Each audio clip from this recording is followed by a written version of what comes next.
Hi, good afternoon or good morning, wherever you are. I'm Andrew Nelson with Insight's Cloud and Data Center Transformation Group. I'm a principal architect in that team. This is an Insight Tech Talk, and I'm joined by Alan Clingerman, who is our Chief Technology Strategist of PowerEdge and Workloads for Dell Technology. Welcome, Alan. Thank you for everybody joining us today. So today, Alan and I are going to have a brief chat around edge computing and some of the challenges that we are seeing in the market for our clients in our industry. So Alan, the first question I have for you is, our industry seeing growing demands around edge computing for IoT and remote workloads. Much of this interest is in the realization that these workloads require lower latencies, and due to that geographical proximity that traditional data centers and public cloud can't always deliver. Insight has a huge push this year to help our clients navigate, implement, and operate an intelligent edge strategy to address these distributed architectures. Can you talk about some of the solutions and initiatives that Dell has in this space?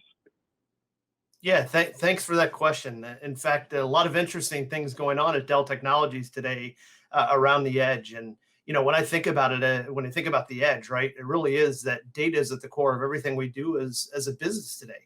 Right, literally at the core of everything we do, from a structured and unstructured data set that helps us make business decisions to drive new lines of revenue or profit, comes from our stored data. And when I think about that, in fact, one of the things that came out, if anybody had a chance to go to Dell Technologies World virtually this year, or by the way, if you've not had a chance, please go out there and listen. There's a great session from our CTO, John Rose, that talks about kind of this whole topic in the concept of a zettascale edge data center. Because we think about where things are going, right? We still think, many of us, in petabytes or terabytes or petabytes, depending on the size of your organization. But now to start thinking of zettascale, like we're already thinking about it at Dell Technologies, like what does that mean? Because it's not just about content that we're creating at the core, but really moving towards the edge. No matter which industry analyst you talk to, you might have seen there's some predictions by IDC that 50% of enterprise data is going to be created outside of the core data center by next year.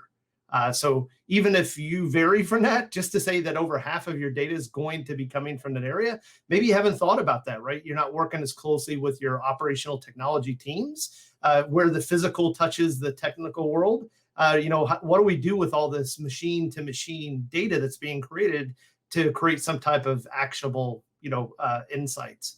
And when I start thinking about it from a strategy perspective, we look at it of exactly what you said there, Andrew, of the constraint, right? Everything at the edge is constrained versus a controlled environment that many cases we have in the core data center. So it's about, how do I take, if that point of data creation is going to be the edge, how do I rapidly inference to get business value from the time, close to the time where that data was created? And then over time, how do I, through processing and compression, move it through data lifecycle, just like we've been doing for many years in the core data center of ILM, right? It's the new ILM. Things are just being created, faster than they ever have.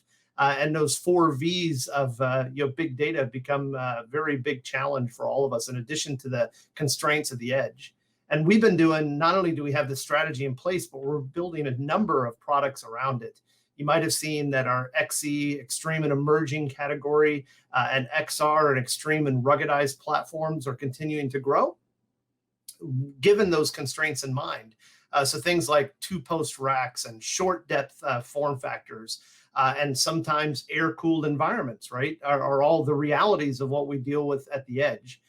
So no matter what type of ruggedness you require for your environment, we have you covered.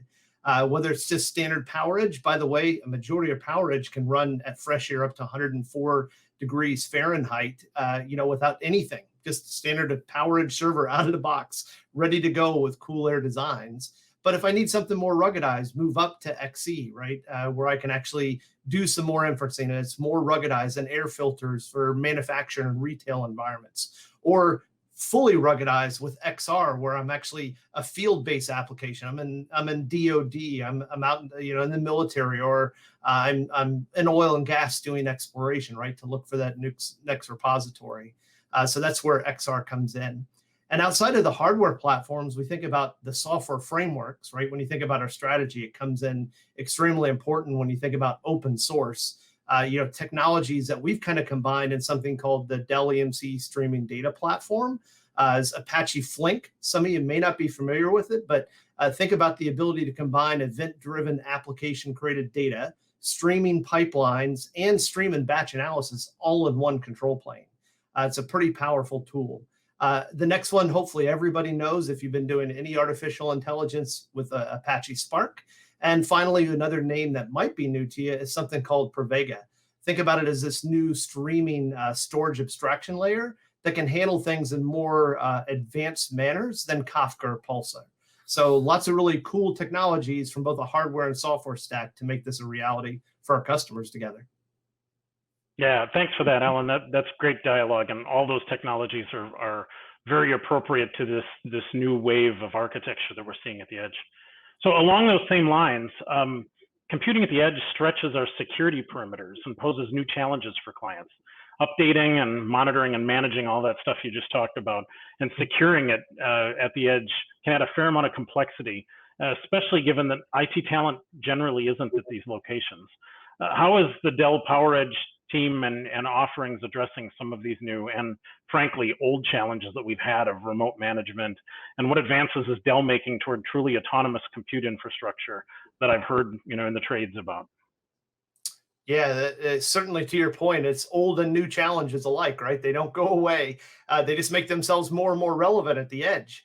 And we look at it as kind of IT infrastructure that seamlessly supports data center and edge from a workload perspective, no matter what hardware platform they have, of standard PowerEdge, XE, or XR.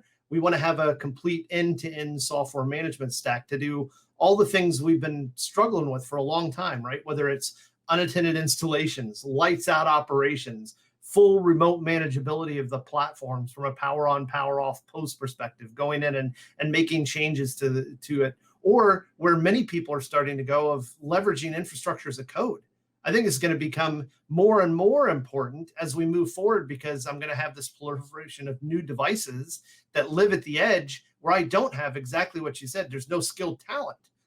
So I need to really be able to double down. And I know you guys have some great skill set in that area, right, to really help a customer that haven't gone down that path. But it really is one of the key tenets of what we do in PowerEdge, of exactly what you said earlier, of trying to get to just like a self-driving car. If you've ever looked at self-driving cars, there's 5 levels of autonomy. We've rated ourselves along with a number of industry analysts to give us a good starting point of where we're at today. And we're trying to get to that full level 5 of autonomous infrastructure, right? Both compute, storage, and networking, to be able to make it just easier for a customer to manage this stuff so they can run their business as opposed to just managing the platforms. I think it's what everybody's looking for. How do I, get outside of the day-to-day operations of running my infrastructure to actually use technology as a competitive differentiation and move towards innovation that the business is trying to leverage, right, to drive new lines of revenue and profit. And it certainly starts with iDRAC and Open Manage and our core assets. We've got, well over 15 years worth of engineering in. And by the way, we've really extended those out to wherever the customer is managing their software assets today, in vCenter or Windows Admin Center or ServiceNow, or certainly out to those infrastructure as a code products I mentioned earlier. Customers made huge investments with Ansible and Shift and Terraform. We have very robust roadmaps to make all that real for the customer, no matter where they're at in their journey. Yeah, you've mentioned a theme throughout these 2 questions already. It's management, all at scale, and being able to have the underpinnings to be able to do that is where the edge is really going to show its weakness or its strengths. So along those same lines, we're seeing the shift from what we call a shift from data centers to centers of data in our current architectures. This is really the new version of the mainframe to open systems pendulum swing. Certain workloads and data sets are moving from legacy data centers to cloud, out to regions and remote facilities. Disconnected and partially connected environments like oil rigs, self-driving vehicles, farm equipment, remote mining, so on and so forth. They all require robust, standalone, and secure infrastructure. These workloads make use of cameras and video processing that require some form of server acceleration, whether it's an FPGA or GPUs, to be able to make quick decisions and analyze data on site. What is the PowerEdge team doing to enable a lot of this enhanced compute that traditionally wasn't out at the edge? And it was funny, I don't know if it was purposeful, Andrew, but every industry example you just gave are all living through that constraint at the edge. And by the way, whether they're able to take advantage of all the streaming telemetry data coming in from all the sensors in each of their industries, it's coming in. So it's like, how can I utilize that data to be able to achieve some type of business outcome? And we think about it of those constraints at the edge, and you hit kind of the key tenets, but we look at it as environmental, dimensional, security, bandwidth and latency, agility, and cloud native type features, right? And skilled staff that you mentioned earlier. So it's how do I get all of those core tenets wrapped into a baseline with adaptive compute and PowerEdge.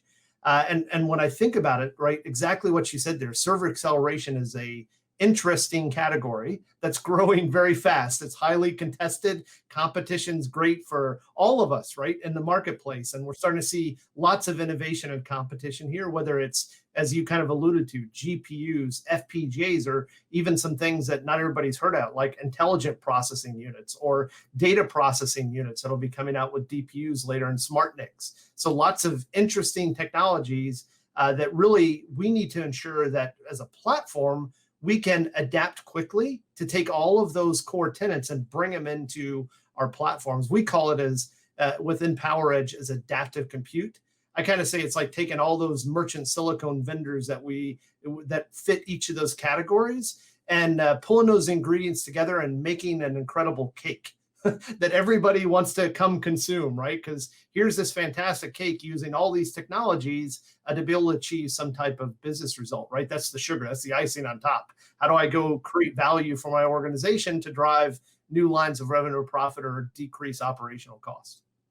Well, and if you guys are making the bakery, or if you guys are making the cake ingredients, Insight's the bakery.